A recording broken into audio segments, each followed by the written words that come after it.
It starts small. You reach for the towel on the upper shelf, and suddenly your shoulder locks.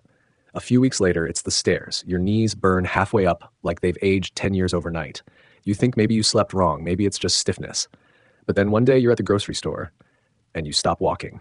Not because you're tired, but because your legs feel like they've forgotten what to do. And just for a moment, you wonder if this is how it begins. The slow fade, the loss of movement, the slide toward needing help you never planned to ask for. If you're a woman over 60 and your balance has changed, your steps feel weaker, or you've started avoiding curbs, stairs, or even your own shower, this video isn't just for you.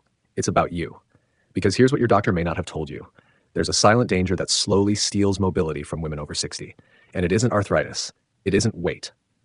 It's something much quieter and far more dangerous if ignored. According to research from the National Institute on Aging, up to 40% of women over 60 show signs of muscle loss and neuromuscular disconnection, even if they're still walking, gardening, or doing everyday tasks. This condition has a name, sarcopenia. It doesn't hurt at first, it doesn't make headlines, but it strips you of strength, coordination, even confidence, until walking to the mailbox feels risky. Not because you're old, but because your body's communication system is slowly shutting down. And here's the worst part. They fall. Not from a big accident, but from the smallest moment. A slipper on the kitchen floor, a step onto uneven pavement, a slow turn in the bathroom. And after that, everything changes. If this feels too close to home, if you've noticed your hands tremble more when you reach, or you hesitate before bending, you're not imagining it, and you're not weak. You're noticing something that matters, and something you can change. Because there are ways to rebuild what this danger takes, but only if you know it's there. So take a breath, and if this speaks to something you haven't said out loud, feel free to subscribe, or share this with someone who's felt that same hesitation in their steps. They might be carrying the same quiet fear. You might still be thinking about that moment when your body hesitated and you weren't sure why. That's not your imagination, it's something real. And it's time we said it plainly. Mobility loss doesn't begin with pain, it begins with disconnection. Here's what most doctors won't tell you clearly. Before your knees start aching, before your hands start trembling, your body begins to forget how to move. Not because you're weak, not because you're lazy, but because your brain and your muscles are starting to lose their line of communication. This isn't theory. According to the Journal of Geriatric Physical Therapy, women over 60 lose as much as 30% of neuromuscular coordination, often without even realizing it. That's why so many say, I don't know what happened. One day, I just stopped trusting my legs. That's disconnection.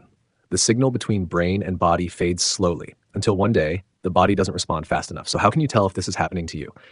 Let's try something right now. Just you and your body. No pressure. If you're able, stand up, or do this seated if that feels safer. Plant your feet flat on the floor, keep them about hip width apart, let your knees soften. Not locked. Drop your shoulders. Breathe. Now take a small step backward with your right foot. Just a gentle motion, then return.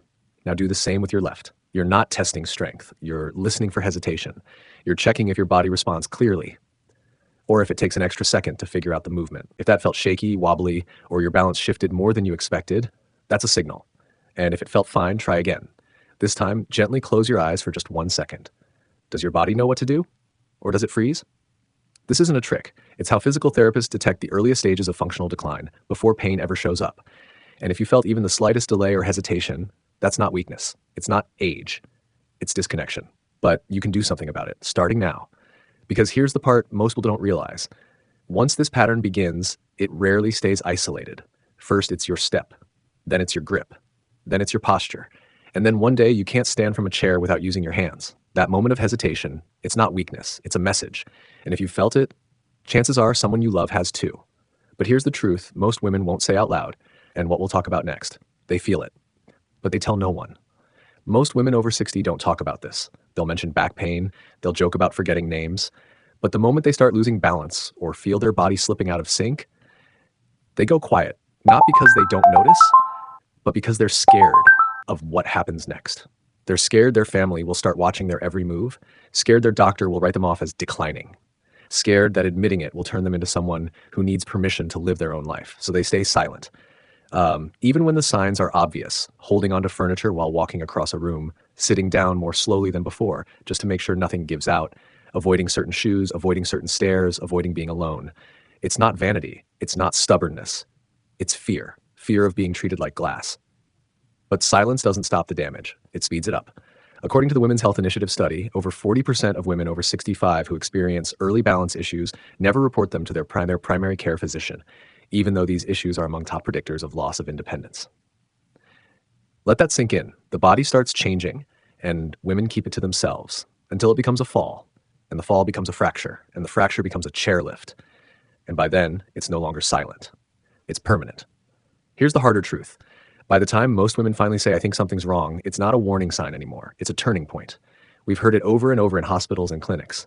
She never told us anything was wrong until she fell. Why? Because somewhere along the way, women were taught to be quiet about their decline, taught to smile through discomfort, taught to adjust without complaint. But this is not the time to be quiet. This is the time to be specific. What changed? When did it start? Where do you feel it?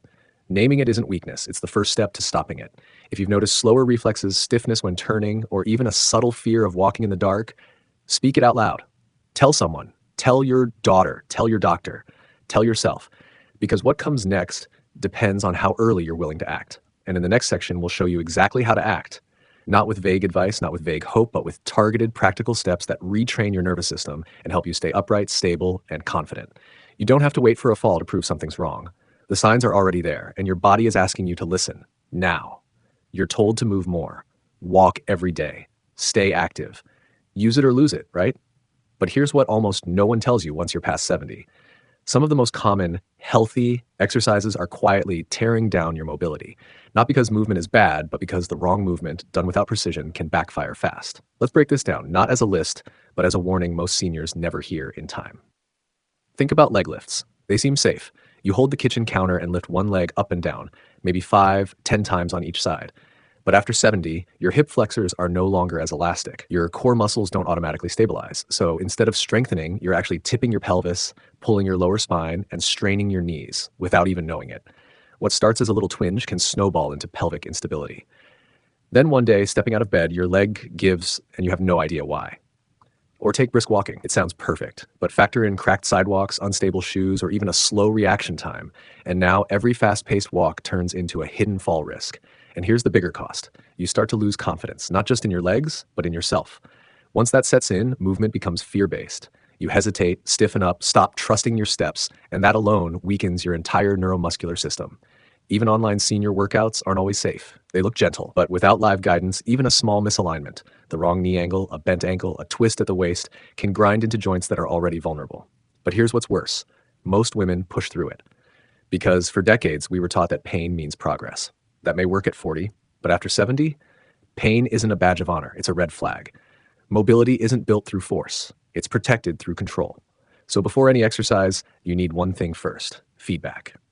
You need to ask your body, am I stable enough to move safely? Here's how to find out in under 3 minutes. Stand barefoot on a flat surface, feet shoulder width apart, close your eyes. Now gently shift your weight forward and back, then side to side. Don't force it, just notice. Are your toes gripping the floor? Are your ankles clenching? Do you feel even the slightest wobble or tension? That's your body talking. And if your nervous system doesn't feel safe just standing still with your eyes closed, it's not ready for leg lifts, fast-paced walks, or high-rep chair squats. Mobility doesn't start with movement. It starts with awareness. And in the next section, we'll show you exactly how to rebuild it, safely, gently, and in a way that reconnects your brain to your body. So you're not just moving, you're moving with confidence again.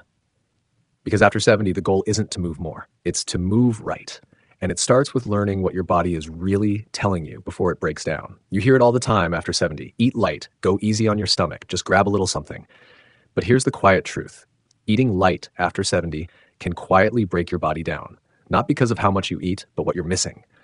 Let me show you what this really looks like. A woman wakes up tired. She skips breakfast, or maybe just grabs toast and coffee. Lunch, a small bowl of soup, maybe some crackers. Dinner, something fast, like cottage cheese, maybe a banana, or a microwaved frozen meal. It feels healthy, it feels light. But inside her body, the real damage begins. Because here's what happens with age that no one warns you about. Your muscles break down faster after 70. Your ability to absorb protein and minerals drops, and your joints, they become inflamed more easily throughout, especially without proper hydration and nutrients. So when you skip real meals or rely on processed snacks, even the low-calorie kind, your body goes into slow collapse. Not suddenly, not with drama, but quietly. As your legs weaken, your back stiffens, and walking upstairs starts to feel like lifting bricks. And it gets worse. When you're low on protein and nutrients, your body starts stealing what it needs from your muscles and bones. That's why a woman can lose 5 to 10 pounds after 70 and think she's getting lighter, but it's actually her muscle mass vanishing. And with it, her balance, her strength, her independence. So here's what you need to know. And it's simple, not extreme. If your meals are mostly carbs and soft processed foods, toast, sweet cereal, canned soup, low fat, frozen meals, you are not giving your body what it needs to rebuild. And rebuilding matters more now than ever. Let's make this practical. Before you worry about exercise, ask yourself, did I get real protein today? That means 1 egg or 2, some unsweetened Greek yogurt, a piece of chicken, fish, or even a clean protein shake.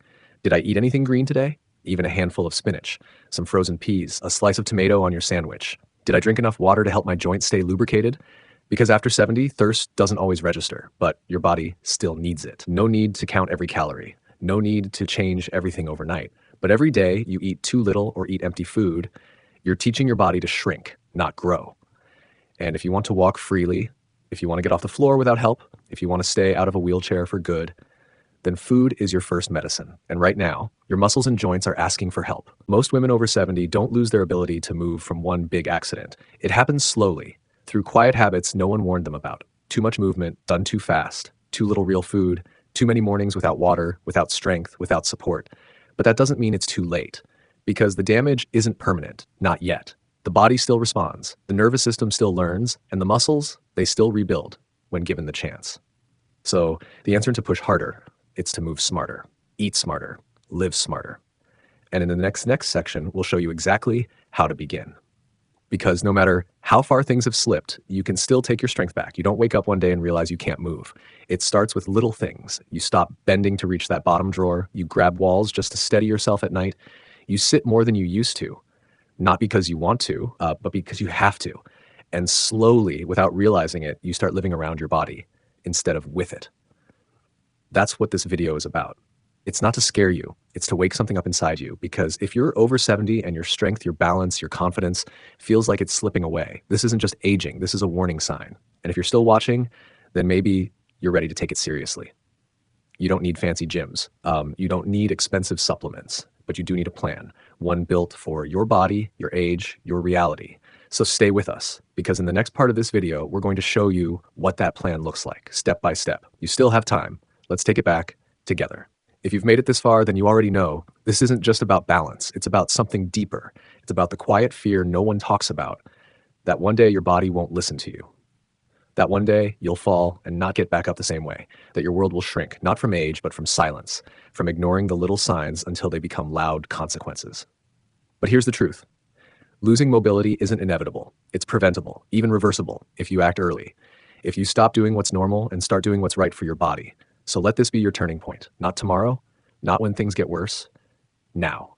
And if this spoke to you, if you saw yourself, your sister, your mother, or your best friend in this, then don't keep it to yourself. Share this video, start the conversation, because staying silent is what lets this threat win. At Comfort Corner, we'll keep bringing you everything your doctor didn't say, but your body's been trying to. We're here, and we're not done yet.